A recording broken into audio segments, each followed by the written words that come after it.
listening to Sports Radio Detroit.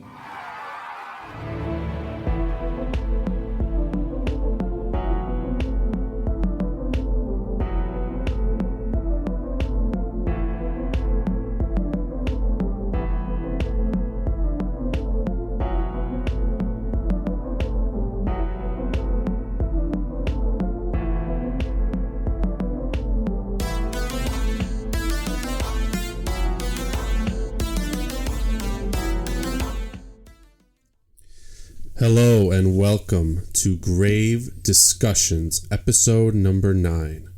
I am your host, Barnabas. And I am your co-host, Samael. And today is actually a very special episode for a couple of reasons.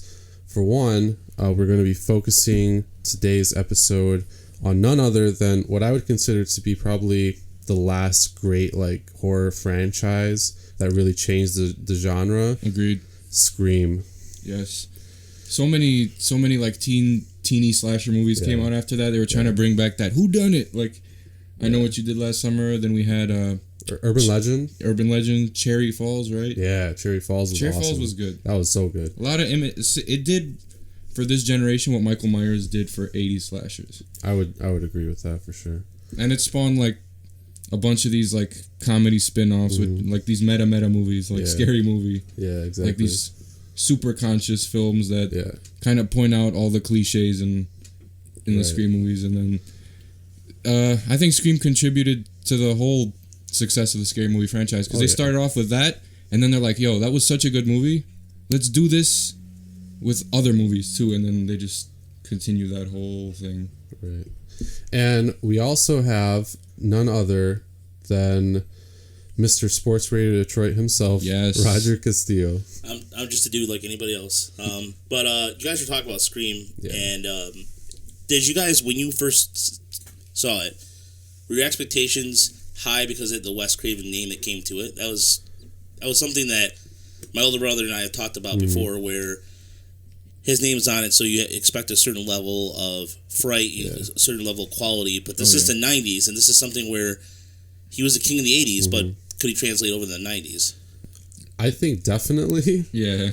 Just with what he showed us with Scream. However, I don't even think I knew that it was Wes Craven the first time I saw Scream, because I just knew the name, I just watched it. My sister Betty told me, because she's like, oh, that's same guy who made Freddy Krueger. You want to watch this movie? And then she showed me the ghost face, and she would take me to Shopper's World where they had all the masks and the bloody ghost face masks and that whole trend. And I was just like, all right, I can watch this movie. But funny thing is, I didn't watch that movie first.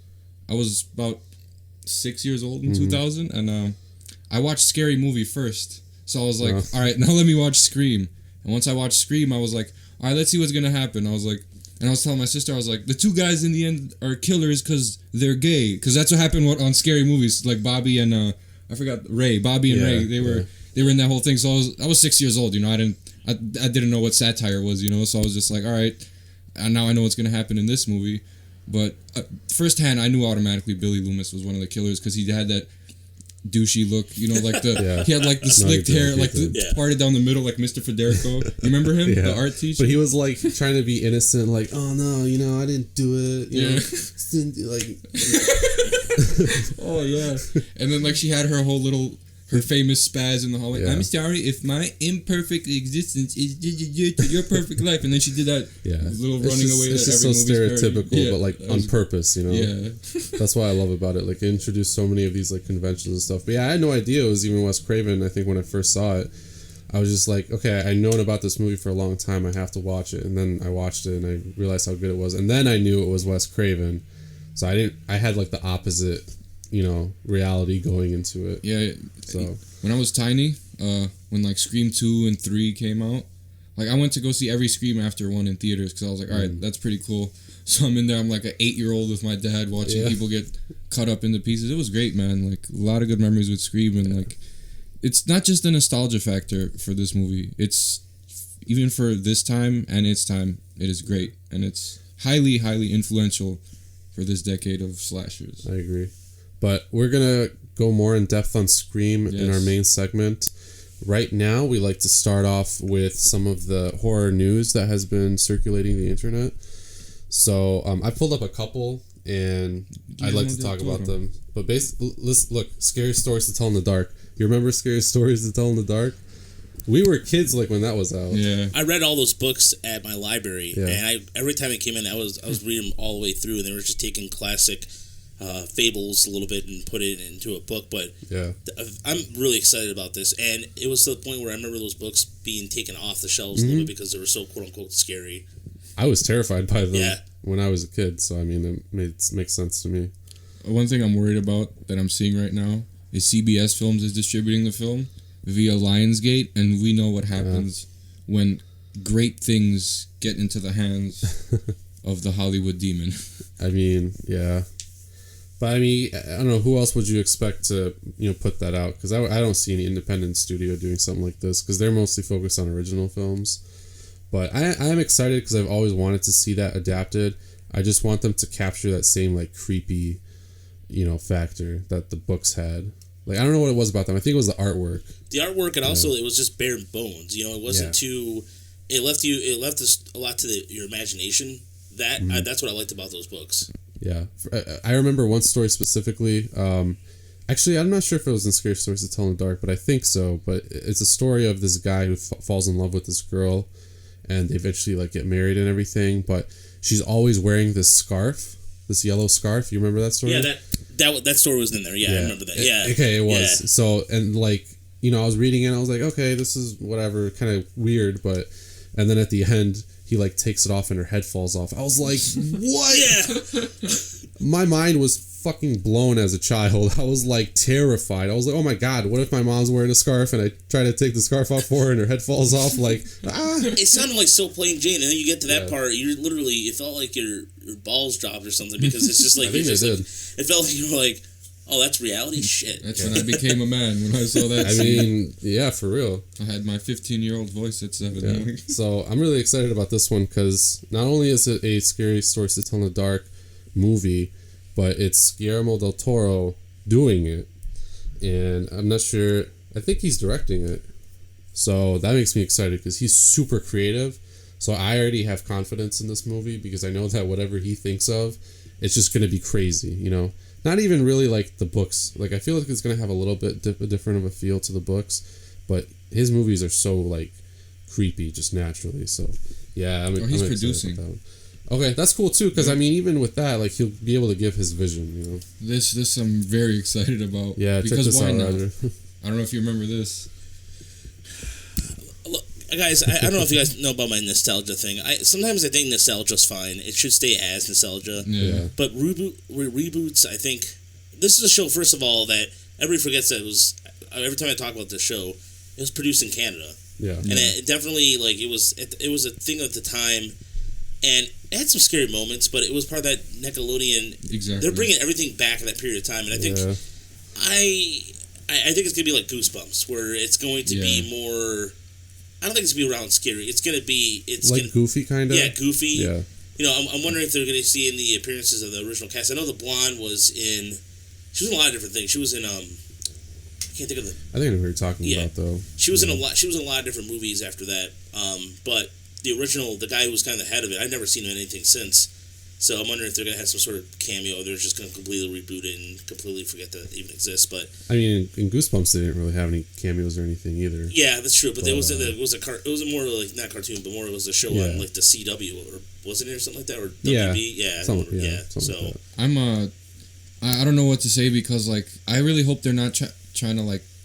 I mean, think about it. If they bring it back, they're gonna change it a lot, because it actually has to be scary. Because you ever sit down and watch Are You Afraid of the Dark now? I mean, it's not, Yeah, look at this though. We're gonna celebrate that with this movie and honor the darker, scarier tone of the show.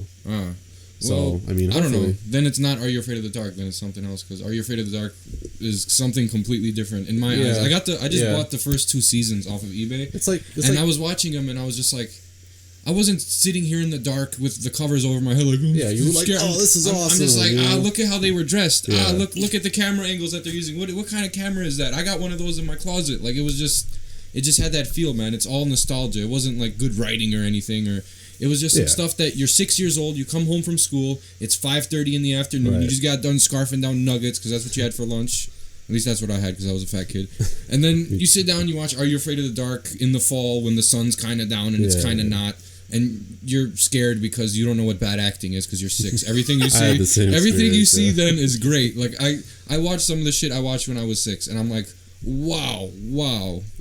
We had absolutely like no taste in anything. Like whatever you saw, you're like, wow, that's great. I saw this towards the tail end of my beginning of high school, so that my impression of the show was it was just their way of trying to get to that preteen audience, you know. But I just thought they took urban legend stories, rehashed them a little bit, and put their story to it. Their PG twist to it. Yeah, the PG, exactly. Because usually it's like some guy got his throat cut and he was hanging off the tree and his hands were bouncing off the hood of the car, and then in Are You Afraid of the Dark was like, the ghost moves the tree branch and tickles your car. Like, it's like, oh my god, let's get out of here. Sometimes I can appreciate that though, because it like gives you that horror element, but for a kid, so you're able to kind of put yourself in those shoes.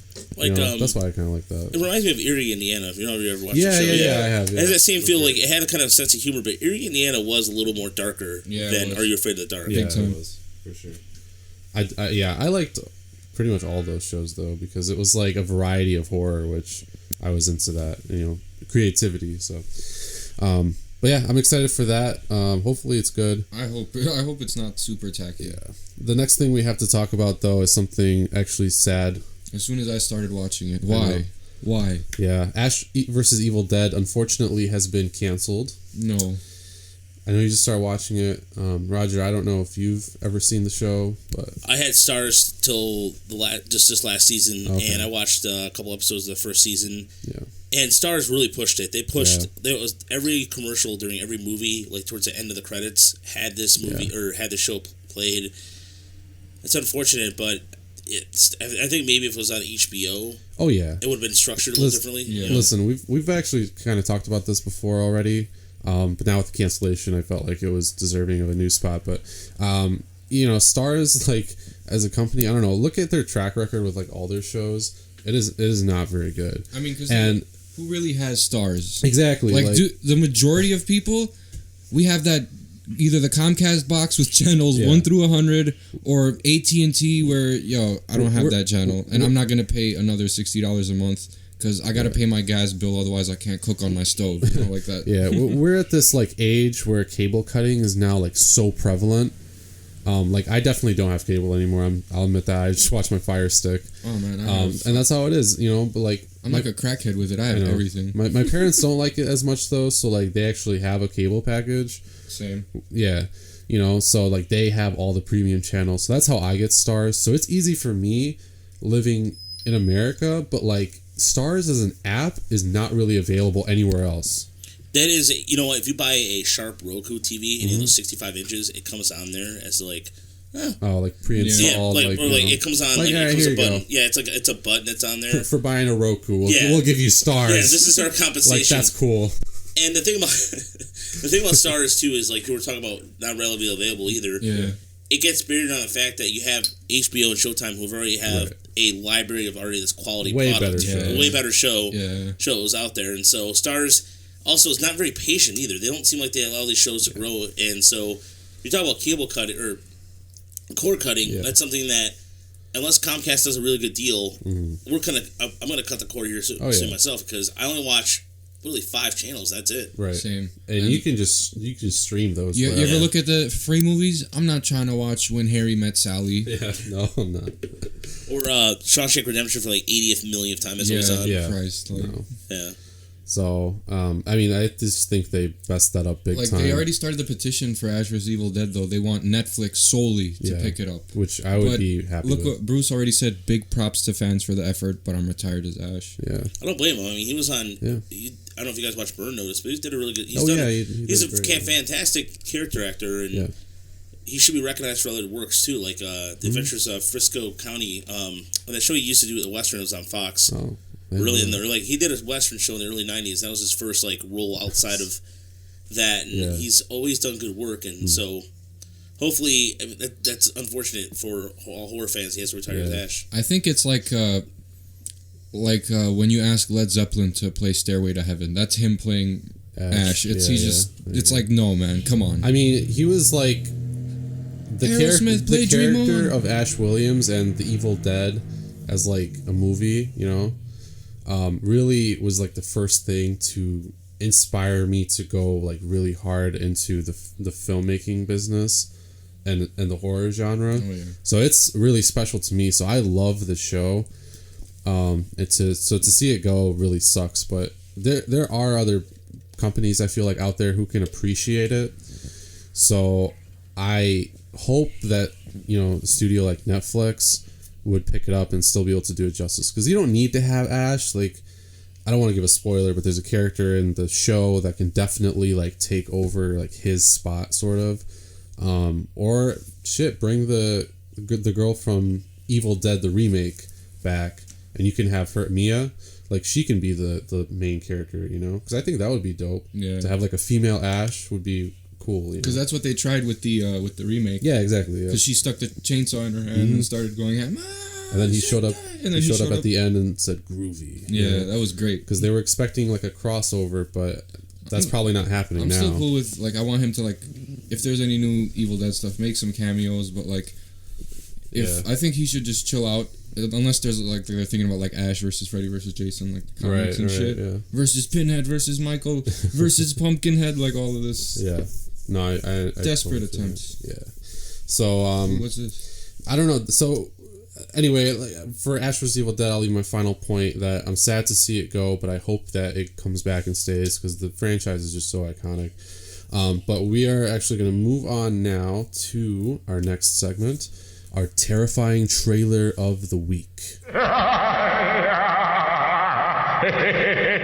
And so today's trailer, I actually just found this totally randomly, but I saw that it was done by IFC Midnight, and you know, if you're familiar with their like horror films, I think they have a lot of like excellent horror films out. So I pretty much just saw that and was like, "Ooh, this sounds cool." So we're gonna check out this trailer for a movie called Feral. This is my sight read too. No premise, just watch this. Yeah, I've never seen it, and apparently it's opening in theaters and on VOD May 25th. So that's close.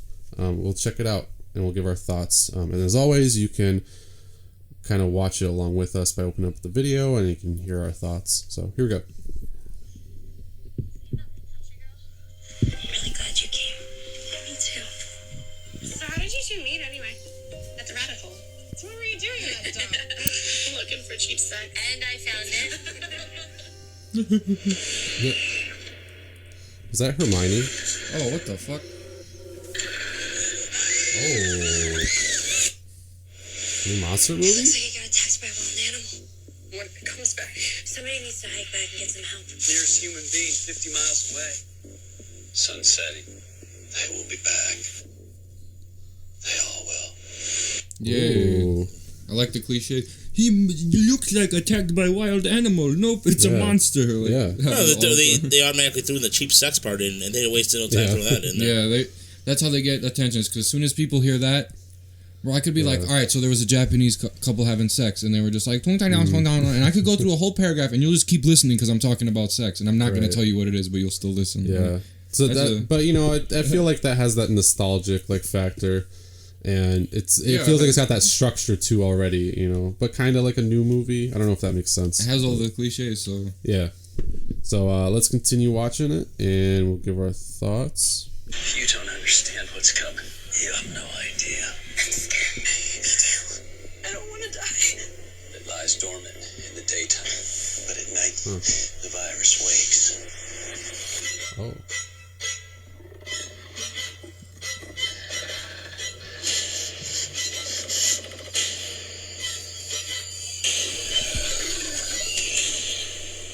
This can't be worse. You haven't seen worse yet, but it's coming. so this is what is this, like a 28 days later type of movie? It seems like that because you said virus, so I immediately thought zombies. Yeah. You know. All right, we're gonna finish it up here and give our final thoughts. You gotta put a bullet in her head. She's our friend. Our friend is about to rip us apart.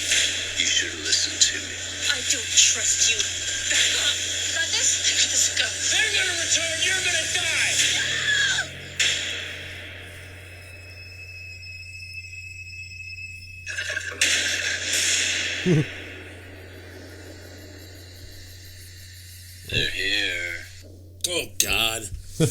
Well, at least it's like wait. I see a John. Oh, I thought it was a John Orlando. At least it's like non-apocalyptic zombie movie. It's just like I kind of am interested in it because I'm a big zombie movie fan. If you guys didn't know, but I was until The Walking Dead came along. I still enjoy it when we have actual like good zombie movies that come out. But I mean, what's the last one? I really liked Ravenous, the brand new one on Netflix. It's a foreign movie, so. Oh well, yeah, those guys. So it's probably gonna be good. I always talk about those guys. I think it's French or something. Yeah. Those guys will never hesitate to fuck up your psyche. No, not at all. So I really like that one. Hey, you want to see some shit? Here you go. Yeah, there's been a couple others, but like everything that comes out, obviously in like Hollywood, is really just the same thing at this point. Or they try to do something like a new idea. It's actually pretty stupid. Like Warm Bodies. Like, what the fuck was that? Oh my god, that wasn't even a horror movie. But like, what was that movie? Like, Zombieland. I don't get it. Yeah, I mean, it was Zombieland was alright. Yeah, but hey, too much props right there. All right, let's settle down. I do. I mean, like, what's that show on Netflix with Drew Barrymore where she's eating people? Oh, Santa Clarita Diet or whatever. Yeah, I like that because it's like a little creativity. That I don't mind, but it just seems like. You're right. Lately, that just kind of looks like they put every single like a slasher, a zombie movie, the forced element of a slasher, and then all those elements put together. I mean, usually when you have a zombie movie, it doesn't quite feel like this, like campground isolated teenagers that's movie. What I thought. It's always more of like a journey, like a global thing. Like even there's this movie called The Battery. They're like going cross country, like to try to survive. There's like Dawn of the Dead and all those kind of movies. So this is kind of like a different type of zombie movie. So I'm excited for that. I don't know if it's too cliche, then I don't think I don't know if a different kind of zombie movie is a good thing, because I watched a zombie movie a few years ago. I think it was just called The Dead, and the whole zombie movie was in like the desert. Yeah. Like just the desert. That's where the zombie movie took, and it was trash. That's kind of stupid, because you always got to have that element where like, oh, they found a house, like, oh, there's this community or whatever. Like that makes it kind of more diverse. You know me though, I'm skeptic. I keep the wall up. I don't want to get my heart broken by these crap movies. No, I've just taken one too many. I can't anymore. Yeah. No, I get it. But I don't know. I'm kind of excited about it. That's me personally. Oh yeah, I'm definitely gonna. Yeah. We could talk about that one. I want to go see it. The special effects at least look good. Like at first I didn't know it was a zombie movie. I thought they just turned into werewolves. Like, oh, he gave him werewolf juice. That's kind of cool. That's what would happen if they gave someone werewolf. I don't know. There's a virus. I don't know. They didn't specify. Oh fuck! I should stop drinking juice. All right. So that's the terrifying trailer of this particular episode. We are now going to talk about something that has really impressed us recently. Welcome to the Cult Corner. Yes. So this week's Cult Corner is about this little old movie from 1988 called Scarecrows. This movie is great. I'm just gonna say my rating right now, and then I'll explain why. Right. 10 out of 10. Like, you know why? Like, just the atmosphere got me. And like, just the scarecrows just breathing, but you never actually see them move around until like about at the beginning of the film, and then about like I would say halfway through the film. Yeah. But I don't know, man. All in all, this was great. What was your initial take on it when we saw this? Yeah, I really liked it. Yeah? Yeah. At first, I wasn't quite sure, but then once I saw, like, the unique, like, cinematography, those, like, close-up shots, just static shots for, like, 10 seconds long of these scarecrows just, like, on the thing. And, you're not sure if they're breathing or not. And it's just the wind. Really creepy, yeah. So I really liked that, and even the characters were kind of interesting. Like there's some stuff that happens that you wouldn't actually expect in a movie like this. Yeah, there's just like a bunch of mercenary army men. They stole like $500,000. One of them jumped out of the plane that they were running away with. They kidnapped a pilot and his daughter. One of the guys jumped out of the plane with the money, and he landed on an island. Yeah. An island that has no stars, no moon, no clouds, and it's just nighttime. Yeah. And there's just corn everywhere, and there's one little house. So these guys jump out after him. They're like, hey, where you at? He starts hearing voices, so we're like automatically thinking like, all right, these must be the scarecrows. The voices of his like allies. Yeah. We're like, at first we're like, yo, could be their voices. But then we see they're on the other end of the map talking to him through a walkie-talkie, and we hear him shooting, and they're on the other side of the map, even though you hear their voices next to him. And then you see that little contraption down there by the scarecrows, and you're like, weird, you're like, what is going on? Did somebody set these guys up? Is this supernatural? And you really don't know until the first guy that dies. What was his name? Was it? It wasn't Bert. It was Bert. Yeah, Bert. And then he ends up getting stabbed by a scarecrow. The money's scattered everywhere, so they get back to the shed, and then he goes back there. They grab him, start beating the shit out of him, interrogating him, and he's just lifeless. He's not reacting to anything. He's just getting his ass whooped. And then, like, one guy goes in there by himself, and he was going to, I guess, take it to the next level. And then Bert opened his shirt, and he had, like, a slice from his chest all the way down to his stomach. And that was, like, the first, like, jump of the movie where you're like, oh, shit. You get to see that zombified, deadite type character. Like, that was great. I agree completely. I was super impressed by it. It didn't feel like any other 80s movie, you know, like it was one of those really unique 80s horror films because it took this like seemingly simple concept and just amplified it like 1,000-fold because of the cinematography, those creepy close-up shots, the dark atmosphere. All the practical effects were awesome, and it was like actually way more gory and like brutal than I thought it would be. Oh my god, when they cut his head off, and then they stuck the machete in his neck hole and started cutting up through his chest, and it was all practical effects, and it was like super realistic too. Have you ever seen it, Roger? No, but I've heard of the only reason I've heard of it is because there was an episode of Supernatural, and one of the fan pages mentioned that was the basis for that episode. It was a killer scarecrow. Oh, okay. Wow, cool. Yeah, this was like one of the first actual like relevant scarecrow movies. I don't know if there was something that came before. Before this was that Dark Knight. Dark Knight of the Scarecrow. Yeah, I actually just got that on Blu-ray. And then 95 was that piece of crap Night of the Scarecrow. I'm not going to discuss that. But the great thing... Go ahead, Roger. No, I was just going to say that it seems like that's a genre that should be explored a little more. Yeah. I agree. You know where I think it ended, though, and I was going to talk about this? Jeepers Creepers. Because I know he's not a scarecrow, but, like, people, like... Jeepers Creepers 2, he, like, basically impersonates one to steal that kid. Yeah, and, like, that's the thing. I don't know if you noticed this, because you didn't see the movie, obviously you didn't notice it, but in Scarecrows, when they kill people, they take their body parts. So I thought that's where Jeepers Creepers got that idea from. It could be the case because it seems like there's always that kind of like, well, they made it low budget. We can make a bigger budget with Jeepers Creepers. So right. Oh yeah. Totally, everybody rips each other off. So hell yeah, that's especially in horror. Oh man, I forgot how attractive she is. I was actually gonna mention this Scarecrow like iteration is just called Scarecrow, but this is actually one of the more recent ones that I like. And it stars Lacey Chabert. I think that's how you pronounce her name. I don't know. She was in Mean Girls and Lost in Space, like a bunch of movies.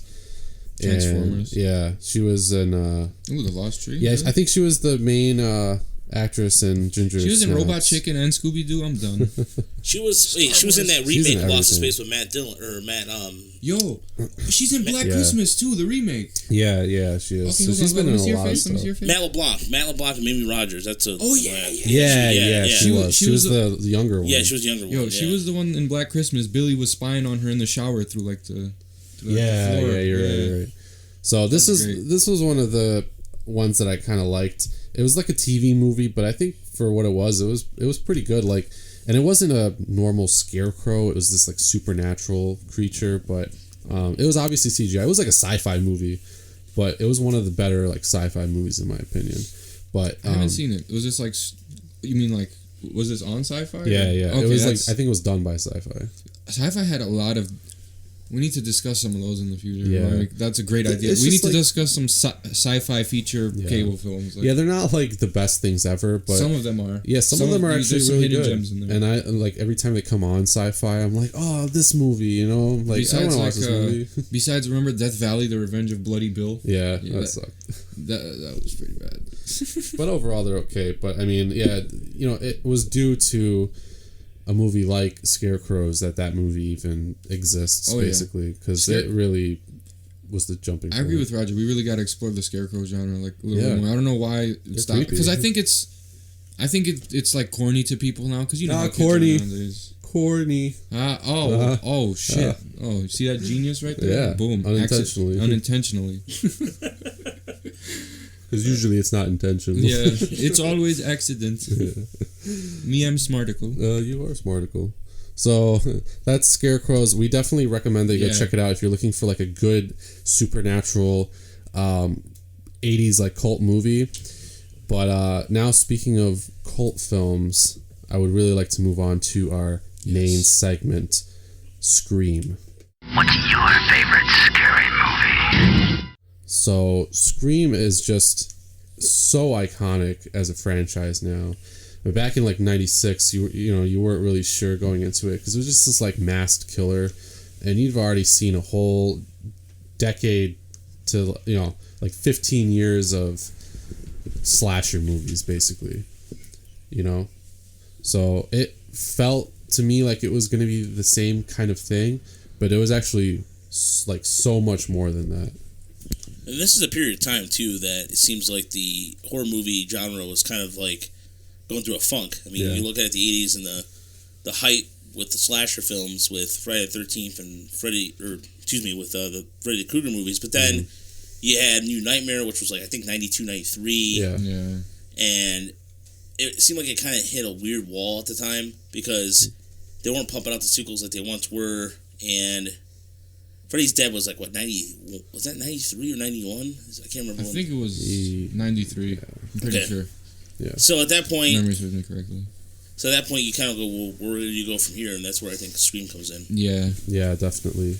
So, yeah, I just feel like it was such a unique horror film because it basically took everything that was circulating in the horror genre before it and even like during its existence and basically said, you know what, we're going to completely expose like the whole genre. Yeah. But we're going to make a fucking damn good movie out of it as well, even though we're talking about it. Because like even the character of Randy himself, yes, Randy was like my favorite. Was the epitome of that like anti like stereotypical horror and he knew culture. all the stereotypes. He's like, don't say I'll be back. Exactly. Yeah. Virgin in the remember in his death tape in part 3, he's like, in the sequels anyone can die. Right. Etc. Etc. Yeah, he knew all of that. So, and all the rest of the characters were like your other stereotypical characters. So Randy was kind of like the Deadpool of the horror movie like genre, basically. He was like the consciousness. Yeah, like he was meta. Yeah, the only difference was he doesn't talk to the screen. Yeah, that's it. Outside of doing that fourth wall thing, and even with in terms of Drew Barrymore, seeing her in a movie where she just kind of has a bit part, but she plays that character right up to like the. Oh my god! I'm the stupid blonde. As much as I hate to say that, but it's true. She was basically the was it Janet Leigh in Psycho? Yeah. She was basically that, was, which was surprising in that time too. I mean, Albert Hitchcock was like the first like real, changer of like horror because he did so much that is like so iconic. But I mean, Scream basically kind of also was influenced by that too. So it's not like it was just its own thing. Just trying to define what horror movies were, in like the past 10 years or whatever. It was like something completely different. And I don't know if you guys knew this or not, but some of the fact that I found out later, this movie was based off true events. Oh, really? Yeah, it was based off the case of the Gainesville Ripper. Holy shit. That's something that I found out when I know that. You got this was something that was coming out like I read it on a blog somewhere, and then it was the Gainesville Ripper was a serial killer who killed 5 students in Gainesville, Florida, and this was in 1989. Oh wow! A triple homicide in Shreveport, Louisiana, and tried to kill his dad in 1990, and totally confessed to killing 8 people. He was sentenced to death in 94, and he finally got put a lethal injection in 2006. I never actually knew that, and I'm like a big Scream fan. Wow. Yeah, that makes complete sense then because, it was a movie of its era too. So it probably knew that, obviously. And it took all the like fears and everything, of kids who were experiencing that in like that time. And, it was basically about that as well. You know, The like greatest- death and murder. The best part about the first Scream, though, is Billy Loomis had to de-virginize Sydney to try to kill her. Yeah. Because we can't They kill don't a understand virgin. that. Virgins No, are yeah. survivors. Yeah.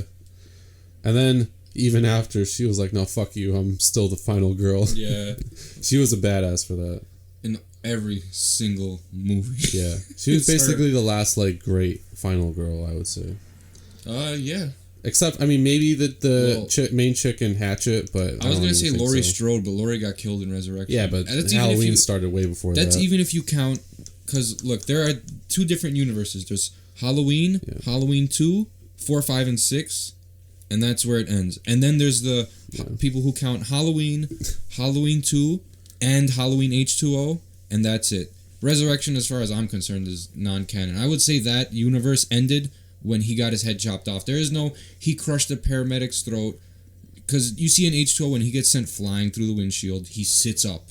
Like, just like Michael Myers. He gets hit by a van, and he doesn't become immobile till he's pinned between a van and a tree. They were just shark jumping with Resurrection. Like, I mentioned this a lot. And I don't know if you guys noticed, did you guys see the homages in Scream to Michael Myers? So, in the first one, they have that little, where Randy's explaining, like, okay, this is going to happen here, and they're watching Michael Myers movie to, like, kind of show how that happens. I mean, that's and what... in Halloween H2O, they were playing Scream on the...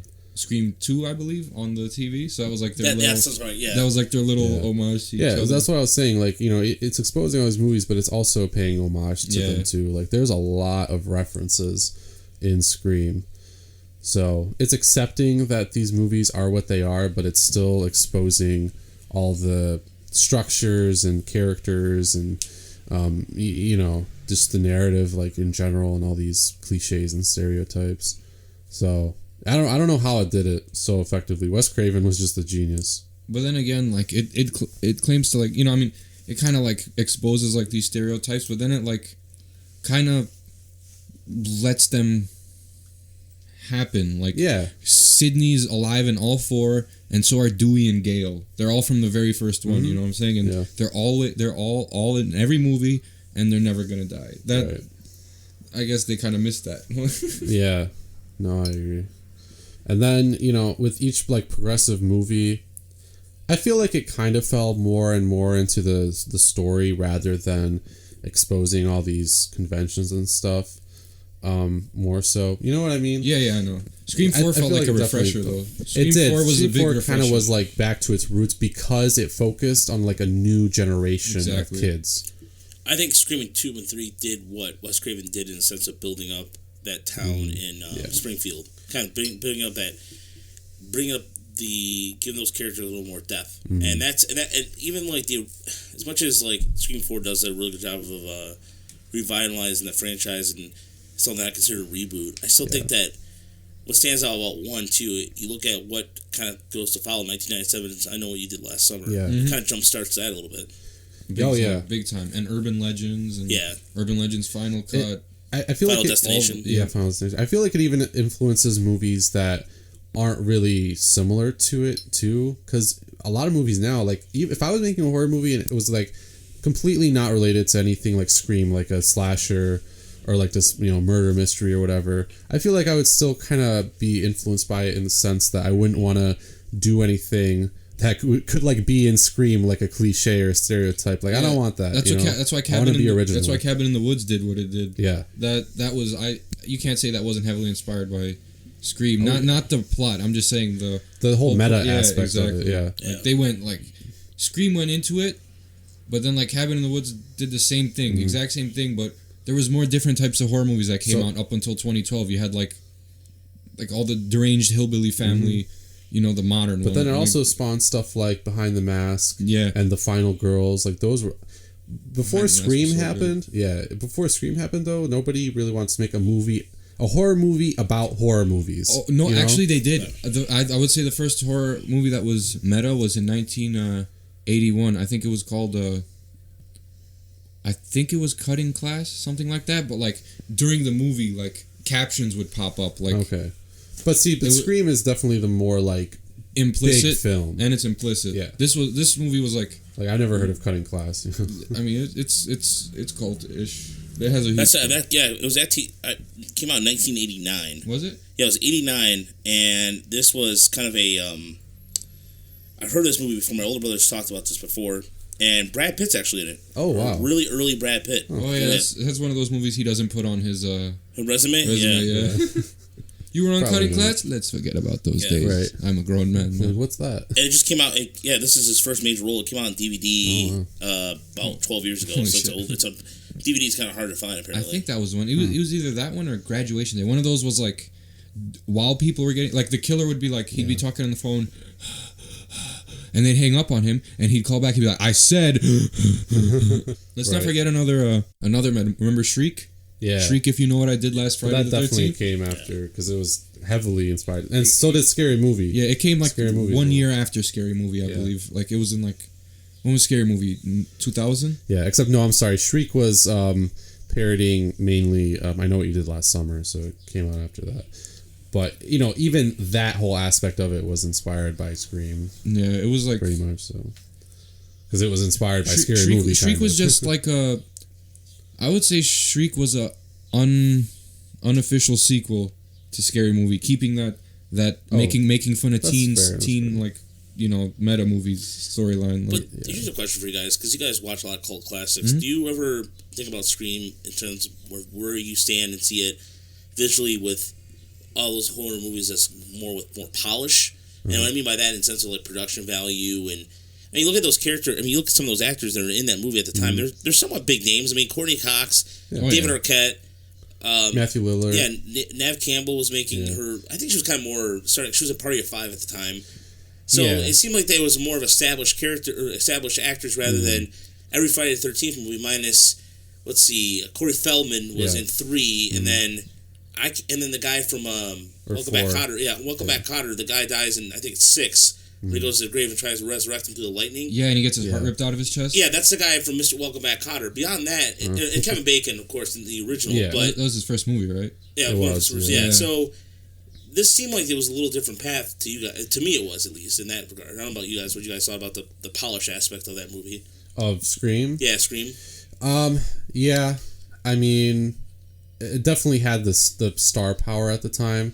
Because I mean, yeah, when you look at a lot of like old 80s movies, especially the ones that you would consider to be cult, I don't think they were quite as polished, except for something like The Exorcist, perhaps, just in terms of quality. But even then, like Linda Blair, you didn't know who Linda Blair was. Now we do. Yeah, now we do. She was in town too just yesterday. They had a horror fest Oh, out there. really? Yeah. God, what's it The called? Motor City something or another. It was out in Novi yesterday. Yeah, I know what you're talking Yeah, about. next year you guys got to do a live broadcast from there. Oh, that would be really cool. I would like to join you on that for sure because I've never been there. No, Motor City Nightmares. That's what it is. Motor City Nightmares. Yeah, do like a live broadcast and have people in. And we would love to just There's an even idea be right there and just like record people. Like, hey, stop people for interviews or something. Yeah. Like that would be really cool. We could do like a video thing. Like, oh yeah, definitely. We could do whatever we wanted to do. Probably. we just need I a don't mind. cameraman and just be like, Yeah, welcome. actually, this makeup art, like primarily horror makeup artist that I know was like she had a booth there, so yeah, it should be that should be super cool. But no, I definitely think in terms of polish for Scream, it definitely felt more polished. Plus, it was Wes Craven, so after his success with Nightmare on Elm Street, he had the budget for that movie for sure. But I think the thing that made it more like relatable to the films that it was referencing and exposing, I felt like it was the cinematography, the characters, the whole structure, basically the whole essence of the film was made to kind of recreate that. So I felt in that sense it was definitely still similar to those movies, even though like production value wise and star power wise, it was like way ahead of all those movies. star power was nice, but that's not what like brought eyes to the movie. Oh yeah, like, no, I mean, it's of course, definitely the like, concept. Courtney Cox, David Arquette. It's like I don't give a shit. What movie is it? Yeah. It's a new movie called Scream. There's this killer. All right, sounds interesting. Yeah. Like he's like, what's your favorite? Oh, he's talking. It's not a monster. It's a regular guy. Oh, there's crazy people out there. All right, let's see. Let me become more conscious of the world I live in. I want to know what type of shit murderers would try to pull on me. Right. Like, yeah, and exactly. And he's talking about like, what's your favorite scary movie, and he's giving like these quizzes and stuff like that. And he's killing teenagers, so like, obviously everyone's gonna be like, you know, the younger kids, but hell yeah, I'm gonna see this dude. Like they don't even care at the time. Like I don't know who Courtney Cox. I was like, what was it 97? 96. 96, yeah. I didn't even see it till 2000, and I was like 6 years old. I saw it way later than that, actually. Yeah. I think. Yeah. And I saw it when I was a kid. And I think Wes Craven too with that. You're right, with coming in as a carte blanche to do whatever he wants and how he wants to see it. Even as the New Nightmare, which came out a few years earlier, he still that movie did okay at the box office, but he still had that cachet to do whatever he wanted. Oh yeah, and I actually thought that was an excellent film. Probably one of the top 3 Nightmare on Elm Street films. I would say it would be part 1, part 3, and then that New Nightmare. Yeah, because Freddy's Dead was kind of a silly. Like he has a daughter. Yeah, Roseanne Barr's in it, which just seems a little stupid to me, but whatever. Yeah, that's one of the ones that we don't talk about. I had a few Freddy movies I didn't watch, like the Dream Baby, and then like I think I did. I think there was. I haven't seen like 3 Freddy movies. I need to get. I tried watching. I watched one and I was like 30 minutes into it, and like, I just couldn't focus enough. I couldn't care enough about it. I was just like, this is bad. Do you think they're gonna be doing a reboot? Because I feel like a Scream reboot's coming. Reboot? I feel like that's coming, like something along the like if you can see that. You know, I hope not, because they're already working on that TV show, and that's. I do want. Have you seen the TV show? No. Okay. So highly recommend it. So actually. Good. And that's another completely thing. Different characters too. It's like fresh, different mask, different. That's why I'm like I was really excited for the TV series. Well, at first, I'll admit I was skeptical because it seemed like so teen boppy. I kept telling you to watch it. Bro. I know, but then when I think about like what Scream the movie series is, I'm like, you know what? That's the stupid way to approach it because it's obviously going to be featuring kids like in our age, you know. But I think the only reason I felt like that was because I am like in that generation. So I like relate more, and I'm like, it seems stupid because I know what these kids are like. Yeah, you know. But that's a dumb way to look at it because I'm sure kids back when Scream came out in '96, I'm sure they felt like the same way. Oh yeah, definitely. You know, because they were already experiencing all of that. But we look at it from this like nostalgic angle, like 96, you know, a good year, you know. When I saw that movie, I saw Scream in the theater. I was a sophomore in high school. Is when I came out, and that sounds. It was a date movie, and it was definitely something that really kind of surprised me for that time because I was expecting kind of typical slasher, but when they kept breaking now known as the fourth wall, I thought, this movie's based. The only way I could say it at the time was based on reality. Like, yeah, exactly. Yeah, because when even like before you watched it, you were probably like, these kind of kids. You know, like I don't know if I want to, but it actually turned out to be really good because it was kind of making like fun of that almost. So Scream the TV show does that too because. Yeah, I thought it was going to be in the same vein as all these like dumb shows like Teen Wolf and Vampire Diaries and all that shit. I hate those shows, but this was not it. There's even a new slasher show. You know what it's called? Slasher. Yeah, that's true. But yeah, I mean, Scream's better. I've watched like way better. I watched 2 episodes of Slasher, and like they show you who it is and like his life, and I'm like, no, I don't want that. No one cares about the backstory. They really, I mean, you care about the origin, and you should put in the first movie, and then you leave it alone for the rest of the time. Make the origin implicit, like Halloween. Like why is Michael disturbed? You see, he stabs his sister. But what was his problem? You see him when he grows up and he escapes. He's watching people having sex before he was sexually repressed. There's stuff in his actions that show what he's like and what he's been through, and it needs to be a little bit mysterious. Well, why is he watching people having sex? Was he intrigued by sex? Was he molested? Like, there's all these possibilities, but it's not implicit at all, and it's not just right in front of you spelled out, and that's what made it so good. Like that. You really don't know factor, and that's why I like the Scream was just basically classic sociopaths. Really, if you think about it, there was no actual like backstory per se. There was no flashbacks, so I think that addressed like why there's something wrong with this character in a good way because we don't like go like whoosh, you know, like here's this guy as a kid. It's like sepia tone on the screen, and you know he's like fighting with his parents or whatever, and he sees his mom doing something that she shouldn't be doing with him in the house or you know whatever. We didn't get that. It was just like, you know what, the movies made us psychopaths, and you know, that was great. And that was it. He's like, I'm just fucking crazy because your mom was whatever with my dad or something. You know? Yeah, it was something that was basically like what you can consider based on reality, and like that. Oh shit! Like you were banging my dad, or was it banging his dad? Right? Yeah. That was just like. That's it? Right. Sounds like some like first world, you know, bullshit suburbia problem. But so I'm going to murder all these other teenagers. Like, You're gonna pay for my dashboard confessional kind of sadness. It's kind of with your life. And it was unfortunate that we had like the Billy Loomis reincarnation of Mickey in Scream 3. He wanted the same thing. I'm gonna plead insanity and say the movies made me do it. Like, Jesus, fuck. There's people like this out there. But there's always this cool mystery because that was one of the first, I feel like, major horror movies that got attention for having two killers. Now, it wasn't the first, obviously. There were a lot, especially in the 80s. But, you know, there was this whole mystery, and we always thought it was like one person, and then it wasn't. So it kind of shit on all those other movies by saying, you know, like, hey, we're going to do this, but we're going to do it way better because we have an actual, like, good storyline, and we're actually there's, like, this message about tropes and stuff, you know.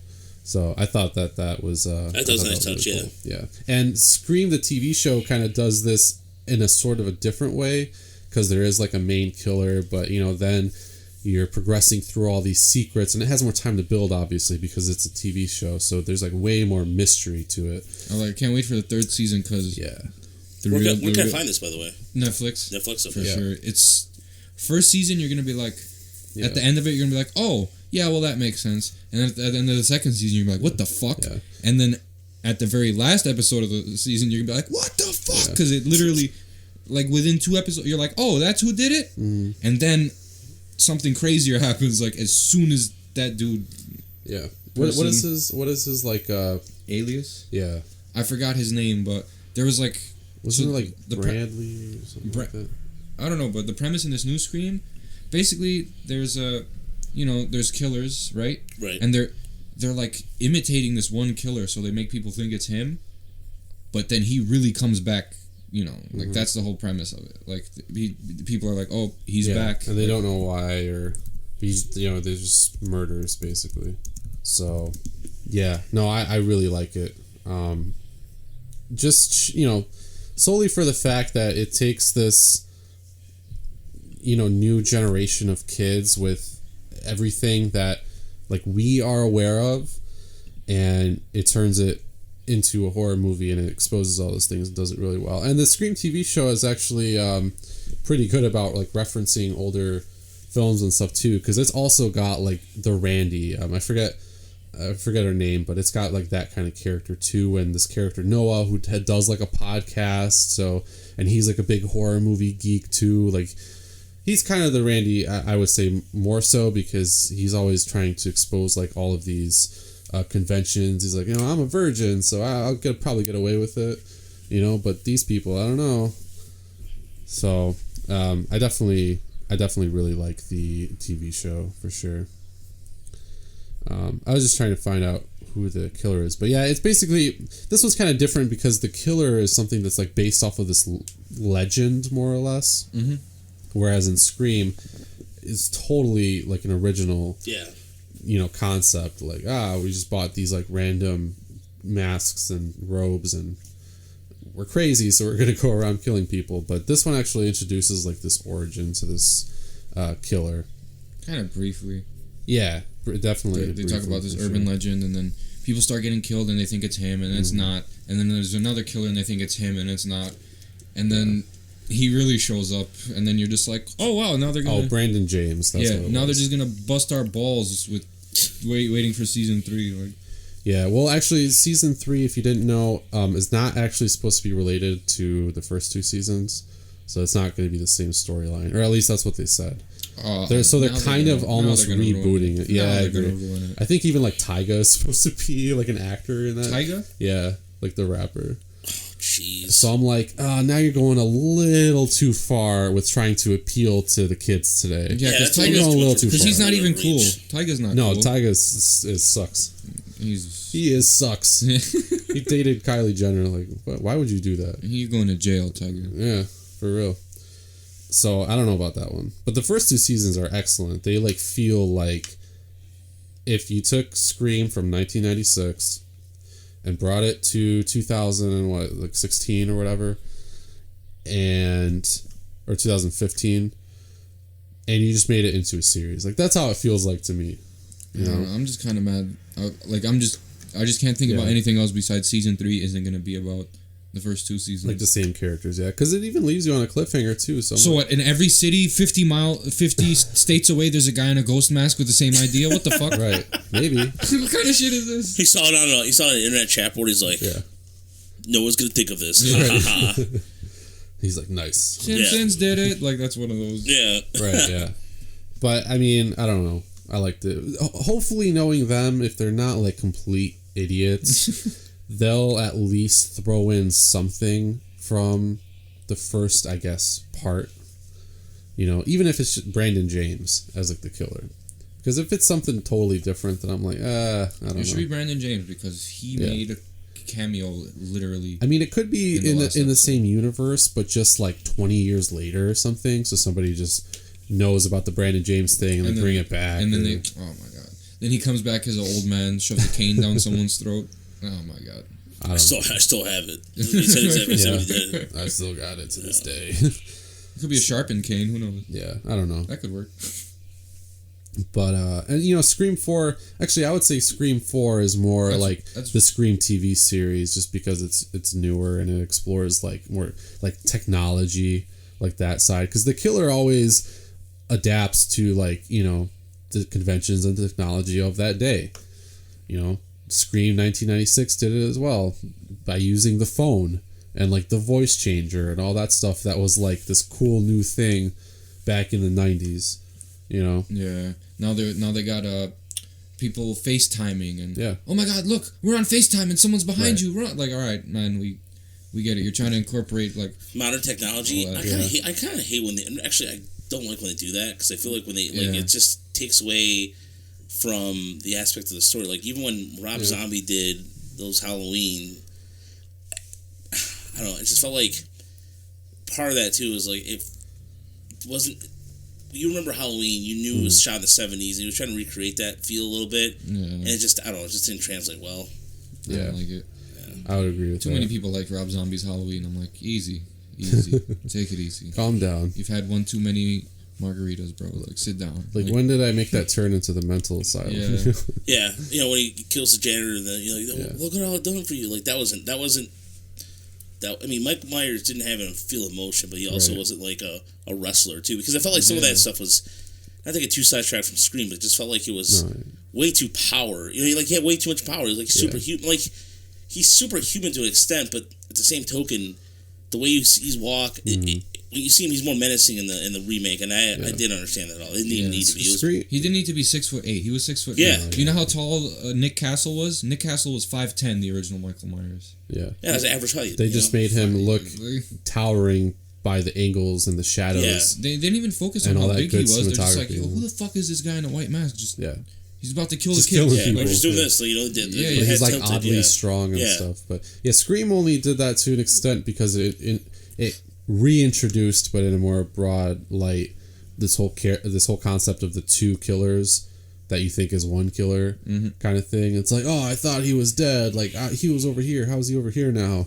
You know, that kind of thing. And you don't really think about like the possibility while you're watching the movie, but when it's, you know, kind of realized, you're like, oh wow, I should have thought of that. You know, I knew that. Hindsight bias. Yeah. Because there's ways you could probably try to explain off like Freddy and Michael and Jason's like superhuman aspect, except until eventually the movie itself says, you know what, you were right, it was supernatural the whole time, but now we're going to show you it with Jason getting struck by the lightning and stuff. So yeah, I mean, Scream kind of realized that too. That's why it was just so effective for what it did, I feel like. You know, so it was groundbreaking. Had so many imitators, so many, you know, movies that mocked it. Yeah, because I would say, you know, like I Know What You Did Last Summer. What else? Urban Legend. Yeah, even something like Cherry Falls. Cherry Falls in a way. There was some other ones, but I forgot. But those movies were all like basically trying. Oh, Stay Alive, I was gonna say. I don't know if you ever watched, not Final Exam, but there was Final Examination. It was like a little bit more. Yeah, like all those movies are basically trying to do the same thing that Scream did. It's a whodunit that's not a giallo. That's all it is. Yeah. So I don't know. I just think Scream is so influential, and I hope that they do bring it back for a third season, and I hope that is also revolutionary. But the sounds of it, I don't know. But as far as another Scream film goes, me personally, I would probably like to see it if that was the absolute end. You brought back Neve Campbell, you brought back Courtney Cox, you brought back David Arquette. You made it a one and done, like here's the ending, and that's it. Because I feel like that would be a good cap after the TV show. I agree. Yeah, and not to mention, I haven't seen Neve Campbell in a movie probably, it seems like 20 years. Have you guys seen The Craft? I mean, The Craft. Oh, yeah. No, she has been in a few things. I can't recall any titles, obviously, but I think she's been in something here and there. But she's never reached that status. Yeah, she did as she had during the Scream era. Yeah, even like The Craft was probably like the peak of it, and then Courtney Cox has been Cougar Town and obviously Friends, but she has a bad plastic surgery, so it's, I mean, she could come back and say this guy did to my face, that's just real reality. And her and David Arquette were married actually, and then I think they got divorced, so that's like this sad. Whole weird. Yeah, I know because he wanted them to. Guy too. He saw like 3 movies of them, progressing. And then it's like, oh, they're married in real life, great. And then they get divorced. It's like, no, all of my hopes and dreams were a lie, basically. The weird guy kink of the hot girl. Yeah, right. I knew Gail was a bitch, Yeah. So, yeah, I don't know.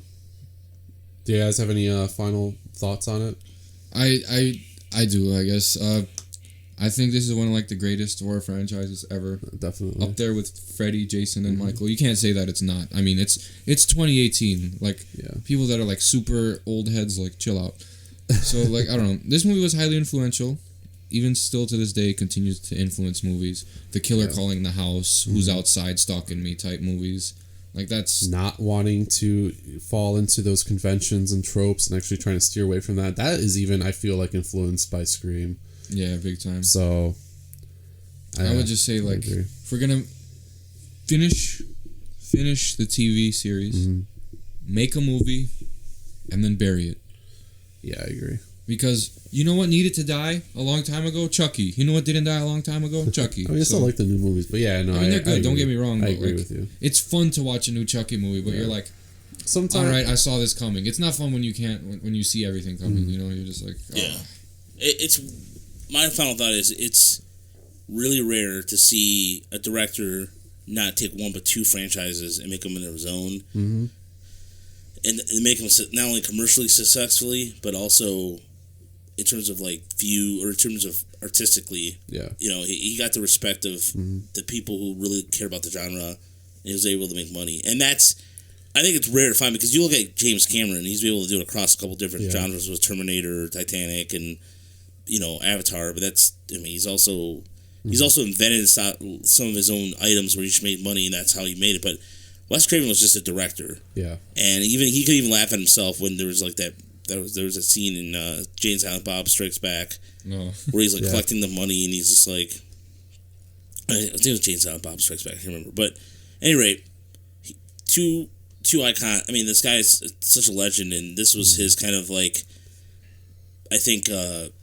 His way of saying I'm not a one-trick pony, and then I got a lot of mad respect because it's hard to come from one franchise known for being, you're not even know it's, Robert Englund is Freddy Krueger, but then the guy behind directing is Wes Craven, and to go another genre, make it your own, and not be known as just the guy, just one trick. Right, you're the Freddy guy. Yeah, you're the Freddy guy. Yeah, right. So that's my final thoughts. I was sad as shit when he passed, man. He was definitely a genius for sure. Hopefully we have more geniuses. Yeah. So, tell us what you think about Scream overall, what it did for the genre, maybe what it didn't do for the genre. Maybe you're not a fan. Let us know what you think about it, and if you like the direction that it's heading in with the Scream TV series. Because I'm a little iffy about it, but I'm still excited to see more Scream for now. But yeah, I mean, I think that's all that I can really say about it. So for this episode, I think that's going to do it. We're not going to have a chopping block for this episode, but there are a few really, I would say, prospective movies for May that are coming out on Netflix, on Prime. on Hulu. So we've definitely got more stuff to check out. So if you're wondering kind of what to start watching, we should be bringing back the chopping block on the next episode at least. But for this one, I think we're all set. Thank you again to Mr. Roger Castillo of Sports Radio Detroit for putting us on and for, sharing in our content on this episode. No problem at all, guys. It was a pleasure producing, and hope you guys mix it tonight. It's pretty sweet. For sure. Yeah, definitely. Thank you again so much. So for that, I am Barnabas. I am Samael. I am Roger Castillo. And we'll see you next week on Grave Discussions. I got no sinister stats. Let's go. Bye-bye.